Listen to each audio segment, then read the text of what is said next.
அன்பு தேவ பிள்ளைகளே, நம்முடைய ஆண்டவருக்கு நம்ம மகிமை செலுத்தலாமா?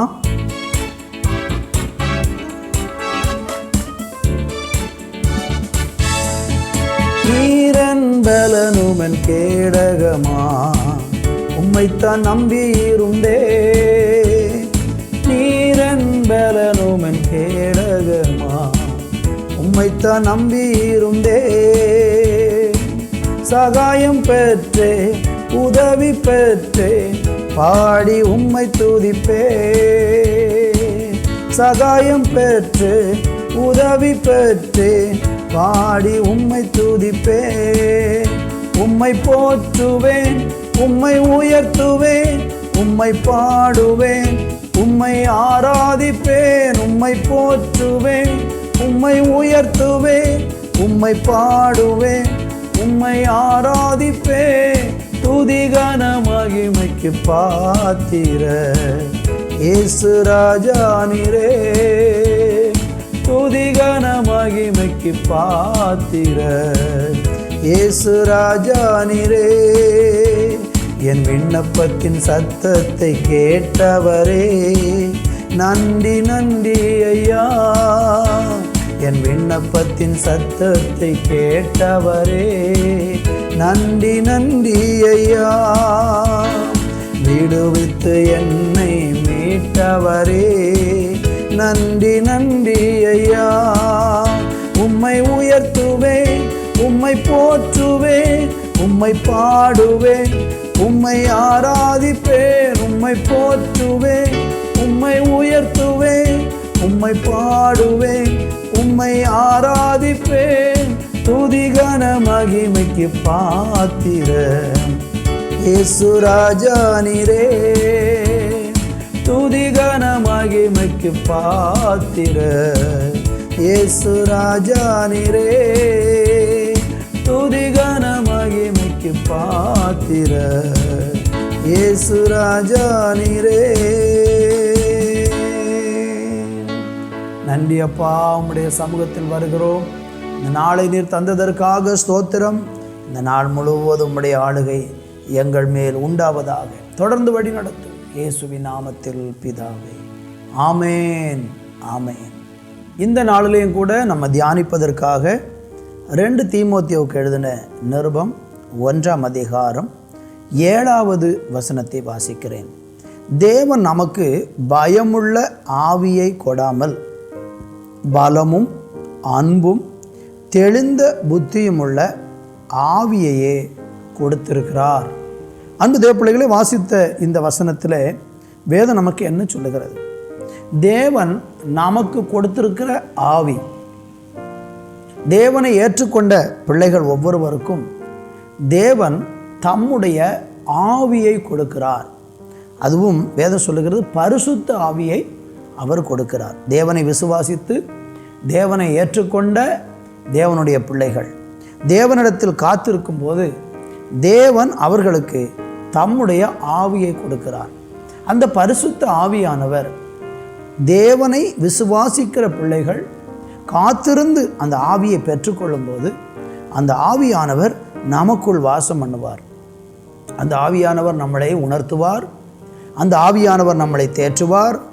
அந்த ஆவியானவர் நம்மளை ஆற்றுவார், அரவணைப்பார். இப்படி பரிசுத்த ஆவியானவர் நமக்குள் வந்து நமக்குள் பலனை தருவார்.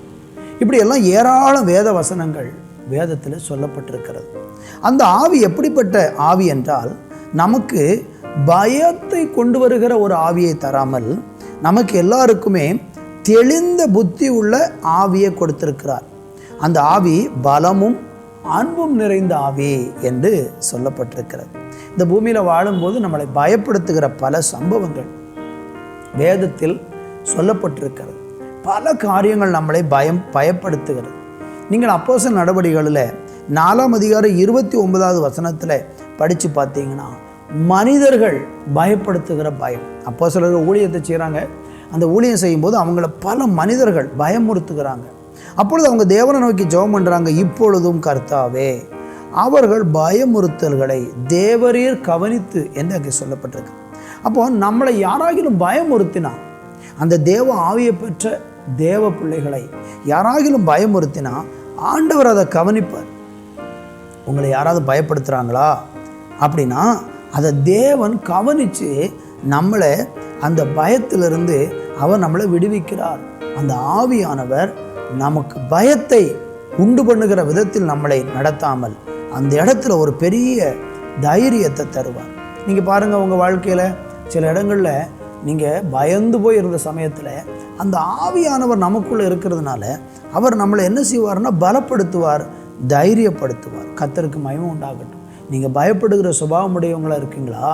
இன்றைக்கி தேவாவியை பெற்றுக்கொண்டு பாருங்கள். பரிசுத்த ஆவியை கேட்டு ஆண்டவரிடத்தில் பெற்றுக்கொள்ளுங்க. அந்த ஆவியானவர் உங்களுக்குள்ள வரும்போது அந்த ஆவியானவர் உங்களுக்கு என்ன கொடுக்கிறார்? தைரியத்தை கொடுக்கிறார். 2வது படிக்கும்போது அவர் பலமுள்ள ஆவியானவர் என்று சொல்லப்பட்டிருக்கிறார். அப்போஸ்தலர் 1:8 நம்ம எல்லாருக்கும் தெரியும்.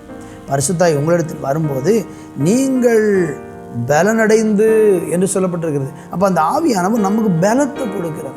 எதுக்கான பலத்தை கொடுக்கிறாரு? பாடுகளை மேற்கொள்ள பலம் கொடுக்கிறாரு, பாவத்தை ஜெயிக்க பலம் கொடுக்கிறாரு, போராட்டங்களை கஷ்டங்களை ஜெயிப்பதற்கு அந்த ஆவியானவர் நமக்கு பலன் கொடுக்கிறார். கர்த்தருக்கு மகிமை உண்டாகட்டும். மாத்திரமல்ல, அந்த ஆவியானவர் அன்பின் ஆவியானவர், அன்பு நமக்குள்ளே தருகிற ஆவியானவர் என்று சொல்லப்பட்டிருக்கிறது. நம்ம மற்றவங்களை நேசிப்பதற்கு, சத்துருக்களை நேசிப்பதற்கு, தீமை செய்கிறவங்களுக்கு நன்மை செய்வதற்கெல்லாம் இந்த ஆவியானவர் அன்பின் ஆவியானவர் என்று சொல்லப்பட்டிருக்கிறது. ஆதலால் இந்த நாட்களையும் கூட உங்கள் வாழ்க்கையை முற்றிலுமாய் மாற்றுகிற ஒரு கிரியை செய்யக்கூடிய அந்த நல்ல பரிசுத்த ஆவியானவரை இன்றைக்கு நீங்கள் பெற்றுக்கொள்ள இன்றைக்கு முன் வர வேண்டும். கர்த்தருக்கு மகிமை உண்டாகட்டும். மாத்திரமல்ல, தெளிந்த புத்தியுள்ள ஆவியவே அவர் நமக்கு கொடுக்கிறார் என்று சொல்லப்பட்டிருக்கு. இந்த ஆவியானவர் நமக்குள்ளே வந்து விட்டால் நமக்குள்ளே ஒரு தெளிவு உண்டாயிரும், எல்லாவற்றையும் குறித்து ஒரு தெளிவு உண்டாயிரும். அதில் இந்த நாட்களில் அப்படிப்பட்ட ஒரு பாக்கியமான வாழ்க்கை வாழ்வதற்கு இன்றைக்கு நீங்கள் தேவாவியை பெற்றுக்கொள்ள வேண்டும். அப்போ அந்த தேவாவியை எப்படி பெற்றுக்கொள்வது? அவன் வேதத்தில் நீங்கள் படித்து பார்த்தீங்கன்னா அப்போஸ்தலர் 1:5 சொல்லப்பட்டிருக்கிறது. அந்த பிதாவின் வாக்குத்தத்தம் நிறைவேற நீங்கள் காத்திருங்கள் அப்படிங்கிறார். நீங்கள் தேவ சமூகத்தில் போய் ஒவ்வொரு நாளும், தேவனே உம்முடைய ஆவியை நான் பெற்றுக்கொண்டு நான் பலமுள்ளவனும் அன்புள்ளவனும் தெளிந்த புத்தி உள்ளவனும் தைரியம் உள்ளவனுமாக இருப்பதற்கு அந்த ஆவி எனக்கு வேண்டும் என்று கேட்டு பாருங்க. ஆண்டவர் தம்முடைய ஆவியினால் உங்களை நிரப்புவார். அந்த ஆவி உங்களை அருமையாய் அந்த ஆவியானவர் நடத்துவார். ஜெபிக்கலாமா? நல்ல தகப்பனே, இன்றைக்கு உம்முடைய ஆவியை பெற்றுக்கொள்ளும் வண்ணமாக யாரெல்லாம் உம்மை நோக்கி மன்றாடுகிறார்களோ, கேட்கிறார்களோ, பரிசுத்த ஆவியின் பலத்தை விரும்புகிறார்களோ, பரிசுத்த ஆவியின் அன்பை விரும்புகிறார்களோ, பரிசுத்த ஆவியின் தைரியத்தை விரும்புகிறார்களோ, அவர்கள் ஒவ்வொருவருக்கும் நீர் உம்முடைய ஆவியை கொடுத்து பிள்ளைகளை பலப்படுத்தும். இயேசுவின் நாமத்தில் பிதாவே, ஆமேன், ஆமேன்.